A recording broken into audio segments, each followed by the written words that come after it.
सुबहाना ताला हकूकुल अल्लाह माफ़ कर देगा मगर हकूकुल इबाद माफ़ नहीं होगी। ऐसी है, यही सुना है ना। हकूकुल इबाद में क्या क्या चीज़ें आती हैं? हकूकुल इबाद में आती हैं, सबसे पहली चीज़ जो आती है ना वो आपके हैं रिश्ते, जो आपके दुनिया में रिश्ते हैं। ये रिश्ते बहुत अहम हैं। इसकी मिसाल सबसे बड़ी क्या है? जब हज़रत आदम अलैहिस्सलाम का जस्ते खाकी बनाया गया तो रूह को हुक्म दिया अल्लाह सुब्हान ताला ने कि जिस्म में दाखिल हो जाओ। तो रूह ने इरशाद किया, फरमाया कि या रब्बुल आलमीन मुझे ऐसी जगह क्यों भेजता है जो हवस, कीना, हसद और लालच का मकाम है। तो अल्लाह सुब्हान ताला ने एक ऐसी बात कही जिस पर रूह राज़ी हो गई उस जस्ते खाकी में जाने के लिए। तो अल्लाह सुब्हान ताला ने उसको कहा कि तू इस चीज़ पे राज़ी नहीं है कि दुनिया में मैं तुझे रिश्तेदारियाँ दूंगा। तो रिश्तेदारियाँ जो होती है ये रूह का रिश्ता होती है। अब रिश्तेदारों में कौन कौन से रिश्ते आते हैं?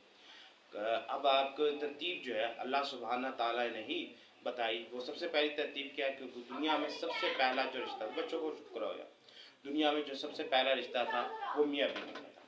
ठीक है, सबसे अहम रिश्ता कौन सा हुआ? मियाँ बीवी का। उसके बाद कौन सा रिश्ता था? दूसरा रिश्ता जो था दुनिया में बना वो माँ और बेटे का था। ठीक है, वही हुआ। तीसरा रिश्ता क्या था? तीसरा रिश्ता था बाप और बेटे का। ठीक है, चौथा रिश्ता क्या हुआ? भाई और बहन का। पांचवा रिश्ता क्या हुआ? पांचवा रिश्ता हुआ भाई और भाई का। ठीक है, ये पांच रिश्ते अल्लाह सुब्हाना ताला ने बयान फरमाए। अब इसकी जहरी भी रिश्ते आते हैं। मिसाल के तौर पे हमें इस्लाम ये सिखाता है, और ये आला हज़रत का फतावा रिज़वा में अगर देखो तो फतवा भी है, पूरा देखोगे तो वहाँ पे तुम्हें मिल जाएगा। उसमें उन्होंने लिखा है कि बाप के जो भाई है यानी चाचा या ताया वो वही दर्जा रखता है जो तुम्हारा बाप रखता है। ठीक है, इस तरह दूसरी बात, जो बाप के तुम्हारे रिश्तेदार थे या उसके दोस्त थे जो उसके गम गुसार हम प्याला हम निवाला थे, वो भी वही दर्जा रहता है जो तुम्हारे बाप का है। सुभान अल्लाह। ठीक है, अब ये मैं इसकी आगे तफसील बयान करूँगा। अब आगे माँ का रिश्ता है ना दूसरा। माँ का रिश्ता वो क्या कहते हैं, ये फरमाते हैं, एक वाक़या मैं सुनाता हूँ, या आक़ा दो जहां सल्लल्लाहु अलैहि वसल्लम की एक आदत मुबारक थी, अगर आपने सुना हो कि फजर की नमाज के बाद सरकार बैठते थे और सहाबा के मसाइल और ख्वाब सुनते थे, उनकी ताबीर बयान करते थे। एक दिन सरकार दो जहां सल्लल्लाहु अलैहि वसल्लम ने नमाज के बाद बयान करने लगे तो खामोश हो गए और क्या कहा? उसको कहा कि एक यहाँ पे शख्स ऐसा मौजूद है जिसने अपने रिश्तेदार को नाराज़ किया हुआ है, मैं उसका नाम नहीं लूँगा, जब तक बयान नहीं होगा जब तक वो यहाँ से चला नहीं जाएगा, अपना रिश्तेदार राजी करके नहीं आएगा। एक सहाबी रसूल उठे, चुपके से ऊपर से निकल गए। अब वो मामला क्या था? उनको पता था कि मामला क्या था, और वो सीधा कहाँ गए? अपनी खाला के घर। ठीक है, खाला ने इस्लाम ने कबूल किया हुआ था। दरवाज़ा बजाया, खाला ने सुबह सुबह पूछा कौन है? खाला में मिलने आता। तू कैसे आ गया? तूने तो मिलना जुलना देना मरना सब ख़त्म किया हुआ था। वाक़या ये था, मामला ये था कि उसकी वालदा जब पर्दा फरमा गई तो खाला जो थी ना आके उसके घर में थोड़ा सा मामला गड़बड़ होते थे, और इस्लाम भी कबूल नहीं किया हुआ था, वो बुरा भला भी कहती थी, तो वो उन्होंने मिलना जुलना छोड़ा हुआ था। कतई नज़र इसलिए कि सरकार को पता है कि वो इस्लाम नहीं लाए, सरकार को तो मालूम है ना, इसीलिए कह रहे हैं ना। कतई नज़र इसके कि वो इस्लाम नहीं लाए, फिर भी सरकार कह रहे हैं कि वो शख्स उठ के चला जाए।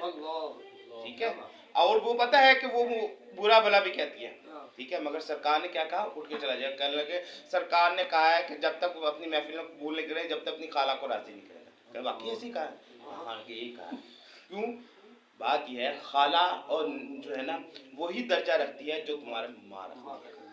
ठीक है, समझ आ गई? अब तरतीब लगा रहा हूँ मैं। क्या सबसे पहला रिश्ता क्या हुआ? सबसे पहला क्या हुआ? मियाँ बीवी का।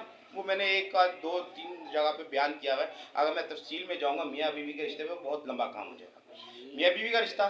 दूसरा रिश्ता क्या आया? माँ का रिश्ता, ऐसे ही हुआ। तीसरा रिश्ता क्या आया? बाप का रिश्ता। अब यहाँ बाप के रिश्ते में मैंने क्या बयान किया कि वो शख्स भी जो आपके चचाजाद है, चचा ताया और बाप के दोस्त, वो सब दर्जा। अब अगली बात भी सुनो, सरकार ने फरमाया जो तुम्हारा बड़ा भाई है वो भी वही दर्जा रखता है जो बाप रखता है। क्या? बड़ा भाई वही दर्जा रखता है जो तुम्हारा बाप रखता है। अब बाप का दर्जा क्या है? मैं मिसाल देता हूँ। ایک صحابی رسول نے پوچھا یا رسول اللہ صلی اللہ علیہ وسلم مجھے کیسے معلوم ہوگا کہ میرا اللہ مجھ سے کتنا راضی ہے؟ تو اللہ سبحانہ تعالیٰ نے کہا جا کے دیکھ لے، جتنا تیرا باپ تجھ سے راضی ہے اتنا تیرا اللہ تجھ سے راضی ہے۔ ٹھیک ہے، اب اگر اسی پہ رائے کو، کیونکہ سرکار کے دونوں ارشاد ہیں، کیا باپ کے متعلق یہ اور بڑے بھائی کے متعلق وہ، تو پھر کیا کہیں گے کہ وہ بڑا بھائی جتنا راضی ہے اتنا ہی اللہ تم سے راضی ہے۔ اللہ اکبر، سبحان اللہ۔ بات سمجھ آ گئی؟ میرا کہنے کا مقصد کیا ہے، میں بات کیا کر رہا ہوں؟ بڑا بھائی وہی درجہ رکھتا ہے جو باپ رکھتا ہے۔ اب ایک اور مثال آپ نے اکثر پڑھا ہوگا، ایک صحابی رسول آئے، کہنے لگے یا رسول اللہ صلی اللہ علیہ وسلم میرا باپ جو ہے نا میرے سے پوچھے بغیر پیسے خرچ کر دیتا ہے، میں لوگوں کے پیسے رکھے ہوتے ہیں، مجھے تکلیف ہو جاتی، پریشانی ہو دینے دلانے کی، میں بہت پریشان ہوں۔ سرکار نے کہا جاؤ اس کے بعد دوسرے صحابی کو کہا اس کے بعد اس کا بلا کر لو۔ وہ چلے گئے، جا کے ان کے والد صاحب کو پہنچے، آپ کو سرکار نے یاد ہونا، کہنے خیریت ہے؟ کہنے لگا آپ کے بیٹے نے آپ کی شکایت کی ہے۔ میرے بیٹے نے میری شکایت کی ہے؟ چل پڑے۔ اچھا رستے میں نا عربوں کی ایک عادت ہے کہ وہ بات بھی نا اشعار میں کرتے ہیں، ٹھیک ہے، یعنی اپنی سوچتے بھی اشعار میں ہیں، بات چیت جو اشعار میں کرتے ہیں اپنا، تو وہ اشعار پڑھ رہے ہیں، اپنے سینے میں گنگنا رہے ہیں، کسی کو آواز بھی نہ جائے، اور کیا کہہ رہے ہیں کہ اس اشعار کا ترجمہ یہ بنتا ہے کہ میں نے تجھے پالا، میں نے تجھے پیدا کیا، میں نے تیرے جسم میں جان ڈالی، میں نے اپنی جسم کا ٹکڑا کھلایا، میں نے اپنی جسم کا رزق کھلایا، ٹھیک ہے، میرا جسم بوڑھا ہو گیا، تیرا جسم جوان ہو گیا، ٹھیک ہے، یہ کہہ رہے اور آنسو بہ رہے ہیں۔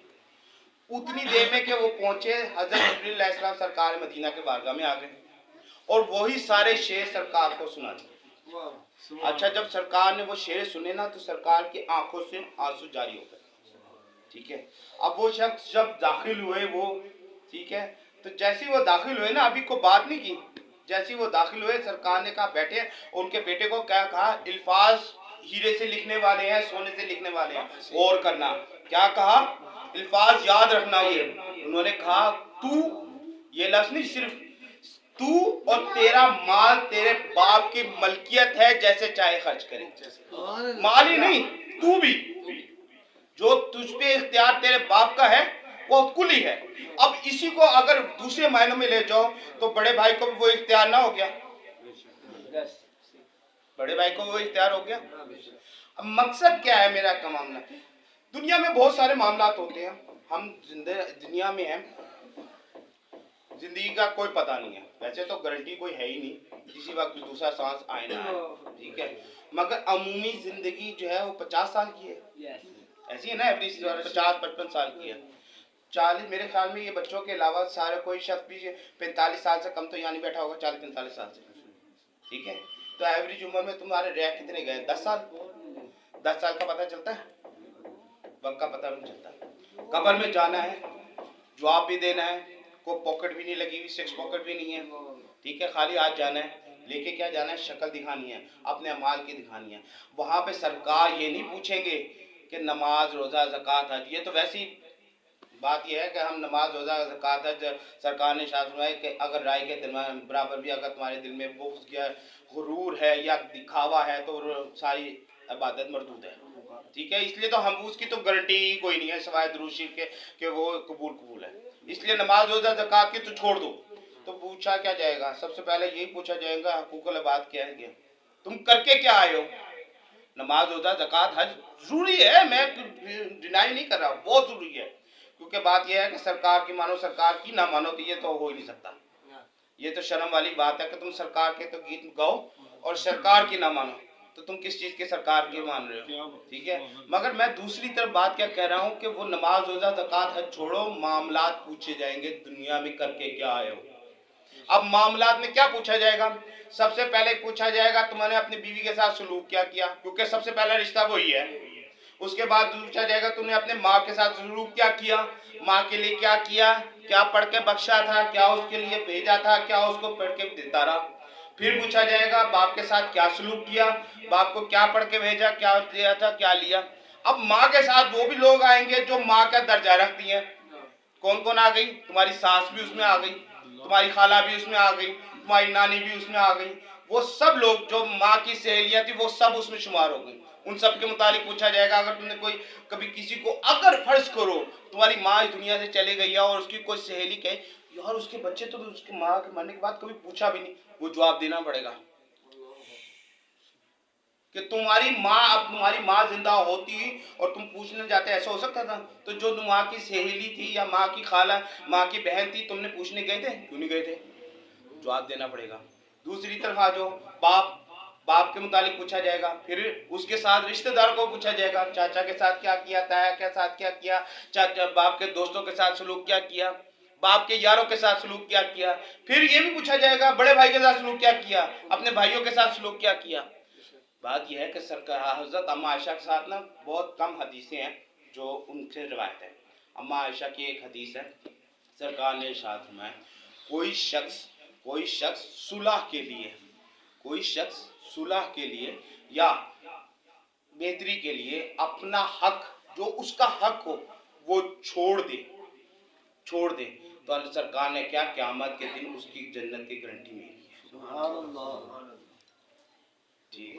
बाकी का तो पता नहीं क्या होता है क्या नहीं होता, मगर सरकार ने क्या कहा, उसकी गारंटी मेरी है।